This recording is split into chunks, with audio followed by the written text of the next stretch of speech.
सलामकुम sir.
Hello.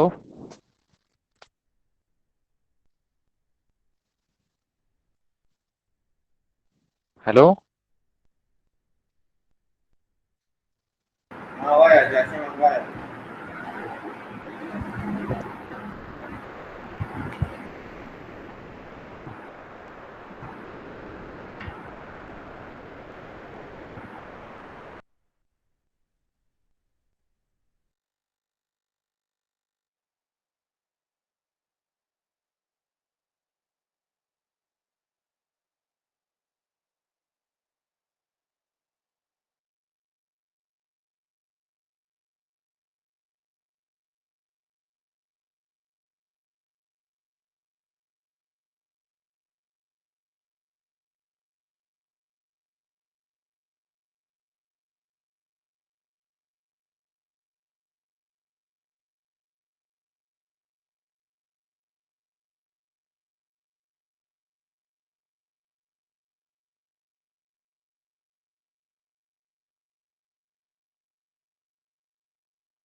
Hello अस्सलाम वालेकुम। मैं सुन रही।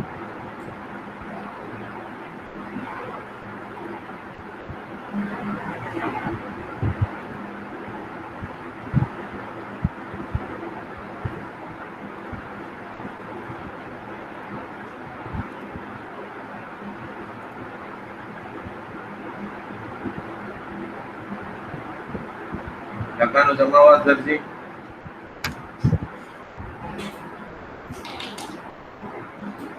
Yes sir.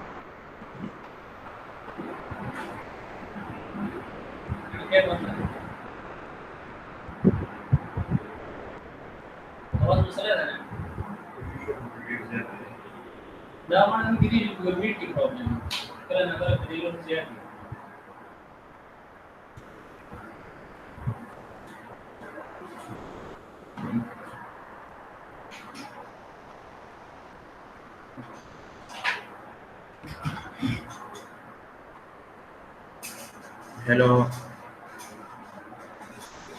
लकानो जमावात दर्जी। Yes sir. क्लियर दे। Yes sir. यस। ओके। ठीक है मर दे जरूरत है मुझे।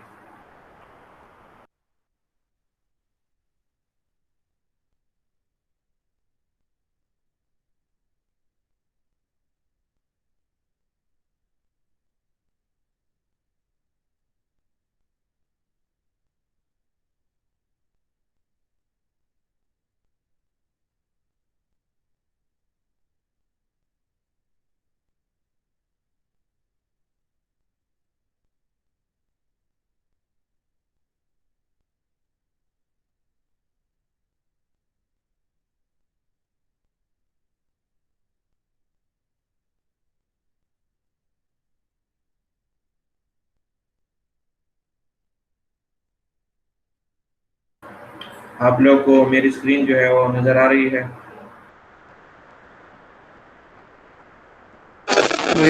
यस। यस सर नजर आ रही है।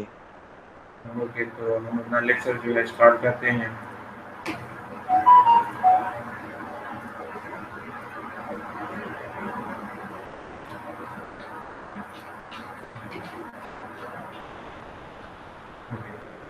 तो आज का जो हमारा लेक्चर है वो लेक्चर नंबर 9 है। और आज के लेक्चर में हम पढ़ेंगे अबाउट बर्नौलीज इक्वेशन। ठीक है, बर्नौलीज इक्वेशन की स्टेटमेंट है। It states for a perfect incompressible liquid flowing in a continuous stream, the total energy of a liquid particle remains the same while the particle moves from one point to another. Bernoulli's equation की statement है कि जब भी हमारे पास कोई perfect incompressible liquid हो और वो कंटिन्यूस स्ट्रीम में जो है फ्लो करे, तो उसकी जो टोटल एनर्जी है वो हर एक पॉइंट के ऊपर जो है सेम रहेगी, यानी कि जब लिक्विड एक जगह से दूसरी जगह जो है मूव करता है तो उसकी जो टोटल एनर्जी है वो उसकी हर एक पॉइंट के ऊपर जो है सेम रहती है। ये बर्नौलीज इक्वेशन की स्टेटमेंट है। This statement is based on the assumption that there is no loss due to friction in the pipe, and mathematically z plus v square divided by 2g plus p divided by omega is equal to constant. ये जो statement है Bernoulli's equation का, ये जो है based है इस assumption पर कि फ्रिक्शन की वजह से पाइप के अंदर जो है कोई लॉसेस नहीं होते, ठीक है। और साथ ही साथ जो मैथमेटिकली ये बराबर है z plus V square divide by 2g plus P divide by, यानी कि हमारे पास जो पोटेंशियल एनर्जी है, काइनेटिक एनर्जी है और प्रेशर एनर्जी है, ये तीनों जो है हर एक पॉइंट के ऊपर जो है सेम रहेगी, यानी कि इक्वल टू कांस्टेंट। इसमें हमारे पास जो z है ये पोटेंशियल एनर्जी है, v square divide by 2g हमारे पास काइनेटिक एनर्जी है और p डिवाइड बाय ओमेगा हमारे पास प्रेशर एनर्जी है, जो कि हम ऑलरेडी पढ़ चुके हैं। अब जो है बर्नौलीज इक्वेशन की स्टेटमेंट की प्रूफ है, ठीक है। तो उसके लिए हम कंसीडर करेंगे a perfect incompressible liquid flowing through a non-uniform pipe as shown in figure। एक फिगर में जिस तरह आपको नजर आ रहा है कि इनकम्प्रेसिबल लिक्विड है जो कि फ्लो कर रहा है एक नॉन यूनिफॉर्म पाइप से, ठीक है। Let us consider two section A and B B in the of the pipe. दो सेक्शन जो है कंसीडर कर ले, ए ये आपको जिस तरह नजर आ रहा है ए सेक्शन और बी सेक्शन, ठीक है। Now let us assume that the pipe is running full and there is a continuity of flow between the two sections। अब आप एज्यूम कर ले कि पाइप जो है वो फुल रनिंग कर रहा है, यानी पाइप के अंदर जो फ्लो है वो फुल रनिंग कर रहा है और उसके अंदर जो है कंटिन्यूटी है फ्लो के दरमियान इन दो सेक्शन के बीच में। Now let us Z1 is equal to height of AA above the datum। let Z1 जो है हमने एज्यूम किया कि AA की हाइट है above the datum। P1 जो है प्रेशर एट AA, P1 जो है हमारे पास प्रेशर एट पॉइंट AA है, V1 जो है velocity at AA and A1 is the cross-sectional area of the pipe at AA, and similarly Z2, V2, A2 are the corresponding values at BB। Now let the liquid between the two sections AA and BB move to A dash and B dash through very small length DL1 and DL2 as shown in figure, ठीक है। Figure में आप देख सकते हैं कि late हमारे पास जो लिक्विड है वो तो मूव किया अबाउट AA से A dash तक और बी से जो है बी डैश है, ठीक है। अब through a small distance DL1, यानी कि ये डिस्टेंस हमारे पास DL1 है और ये डिस्टेंस हमारे पास DL2 है। इतने डिस्टेंस तक इन दोनों ने जो है डिस्टेंस कवर किया इन लिक्विड में।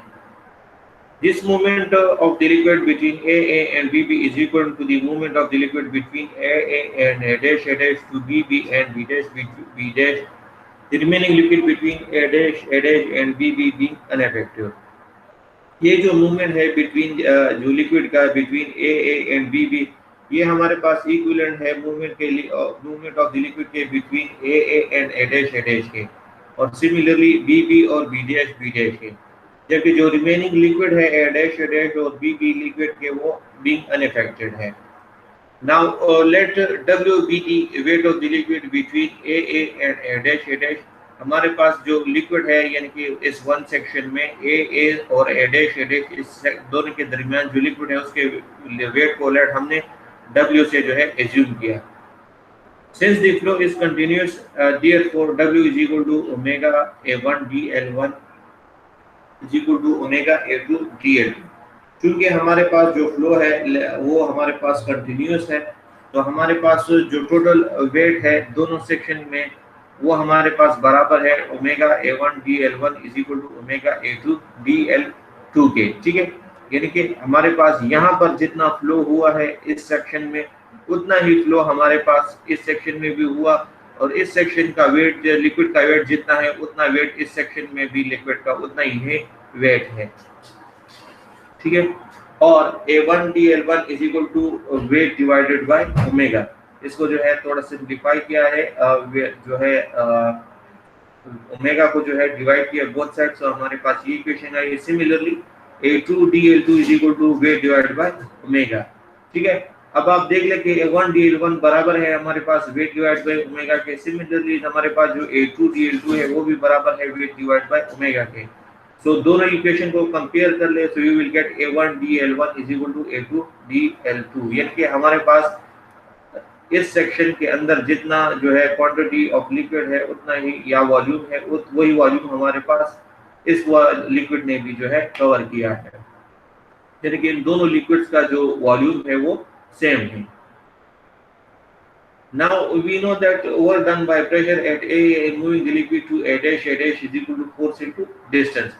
हमारे पास जो वर्क डन है बिटवीन, यानी कि इस A डैश A से जो हमने लिक्विड मूव किया है A डैश, तो हमने इसके ऊपर कुछ ना कुछ वर्क किया है, तो उस वर्क के थ्रू जो है ये लिक्विड हमारे पास मूव हुआ है, तो हमने जो है फोर्स अप्लाई किया है, एज अ रिजल्ट उसने डिस्टेंस कवर किया, तो एज अ रिजल्ट हमारे पास जो है वर्क डन हुआ। ठीक है, so work done is equal to force into distance.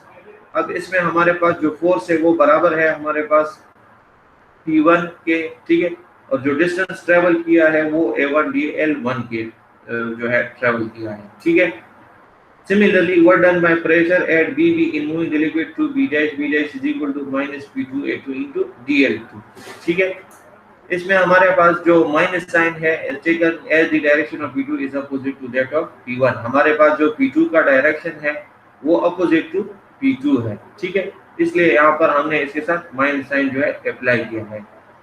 Now हम इसे जो है टोटल वर्क डन जो है फाइंड कर लेते हैं। हमारे पास total work done by pressure is equal to P1 A1 DL1 minus P2 A2 DL2। ठीक है, सो अगर हम इससे P1 A1 DL1 से जो है P2 A2 DL2 माइनस कर ले तो हमारे पास जो है टोटल वर्क डन आ जाएगा। ठीक है, अब हमारे पास जो है आपके पास जो है हमने ऑलरेडी पढ़ा है कि हमारे पास जो है A2 DL2 बराबर है A1 DL1 के, यहाँ पर हमने ऑलरेडी इसको जो है प्रूव किया है। ये इक्वेशन नंबर 2 आप देख सकते हैं कि A1 DL1 जो है बराबर है A2 DL2 के।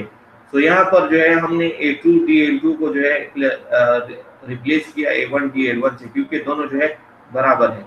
अब यहाँ पर हमारे पास A1 DL1 जो है कॉमन है, तो हमने इसको कॉमन ले लिया, हमारे पास जो है P1 माइनस P2 आ गया। ठीक है, अब हमने ऑलरेडी जो है इसको प्रूव किया है कि A1 DL1 हमारे पास बराबर है वेट डिवाइड बाय ओमेगा के। यहाँ पर आप देख सकते हैं कि A1 DL1 बराबर है हमारे पास वेट डिवाइड बाय ओमेगा के। सो ये वैल्यू उठा के यहाँ पर पुट कर ले A1 DL1 की वजह से आगे पास जो है total work done by pressure का इक्वेशन आ जाएगा weight divide by omega into P1 minus P2। तो ये आपके पास total work done by pressure का इक्वेशन आ गया। Now loss of potential energy is equal to weight into Z1 minus Z2। हमारे पास जो total loss of potential energy है वो बराबर है अब W into Z1 minus Z2 के, यानी कि जितना लॉस है हेड हुआ है, ठीक है, जो Z में हुआ है, तो आपके पास यहाँ पर जो हाइट है वो Z1 है और ये आपके पास Z2 है। So total loss in potential energy आपके पास आया वो Z1 से आप Z2 माइनस कर ले तो आपके पास total loss in potential energy आ जाएगा। आगे जो है हम जब आपके पास जो है लॉस इन पोटेंशियल एनर्जी आता है तो एज ए रिजल्ट आपके पास जो है गेन इन काइनेटिक एनर्जी जो है अकर होता है। सो गेन इन काइनेटिक एनर्जी आपके पास बराबर है weight into V2 square divided by 2g माइनस V1 square divided by 2g। इसे 2g जो है कॉमन कर ले तो आपके पास आ जाएगा gain in kinetic energy is equal to W divided by 2g into V2 square minus V1 square. ठीक है, तो अब आपके पास जो है जो अकॉर्डिंग टू बर्नौलीज इक्वेशन आपके पास जो we know that loss in potential energy plus work done by pressure is equal to gain in kinetic energy। जब आपके पास जो है लॉस इन पोटेंशियल एनर्जी आता है और आप वर्क डन करते हो, वर्क डन बाय प्रेशर करते हो, एज ए रिजल्ट आपके पास जब लॉस इन पोटेंशियल एनर्जी अकर होता है तो एज ए रिजल्ट आपके पास जो है गेन इन काइनेटिक एनर्जी अकर होता है। ठीक है, so loss in potential energy आपके पास बराबर है W into Z1 minus Z2। यहाँ पर आप ऑलरेडी जो है लिख चुके हैं इसको, loss in potential energy plus total work done by pressure आपके पास बराबर है W divide by omega into P1 minus P2। ठीक है, उसके बराबर है। सो यहाँ से आप ये लिख ले प्लस आप equal to gain in kinetic energy आपके पास बराबर है W divide by 2g into V2 square minus V1 square. ठीक है, सो ये आप लिख लें। अब आपने इस इक्वेशन को जो है थोड़ा सा रीअरेंज कर ले, ये W जो है बोथ साइड पे कॉमन है तो ये विल कैंसिल आउट, तो आपके पास आ जाएगा Z1 minus Z2 plus P1 divided by 2 minus P2 divided by omega. ठीक है, ये एक्चुअली 2 नहीं है, ये ओमेगा है, ठीक है। P1 divide by omega minus P2 divide by omega equal to V2 square divide by 2G माइनस V1 square divide by 2G। इसको आप रीअरेंज कर ले, so you will get Z1 plus V1 square divided by 2G plus P1 divided by omega is equal to Z2 plus V2 square divided by 2G plus P2 divided by omega। यानी कि एक side के ऊपर आपके पास जो total energy है वो एक पॉइंट के ऊपर, वो आपके पास दूसरे पॉइंट के ऊपर भी आपके पास वही टोटल एनर्जी होगी। So this proves the Bernoulli's equation. सो ये हमारे पास जो है प्रूफ है बर्नौलीज इक्वेशन का। यहाँ तक आपका जो लेक्चर नंबर 9 है वो कंप्लीट हो गया है। अब अगर आपका कोई क्वेश्चन है बर्नौलीज इक्वेशन में तो काइंडली पूछें।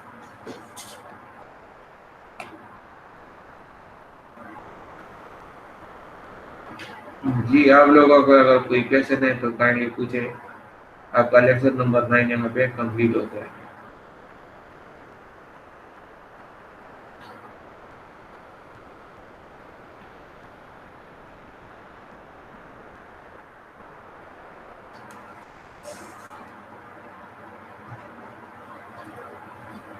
ओके, अगर आप लोग का कोई क्वेश्चन नहीं है तो काइंडली आप लोग जो है मीटिंग लीव कर ले ताकि मैं मीटिंग को सेव कर सकूँ।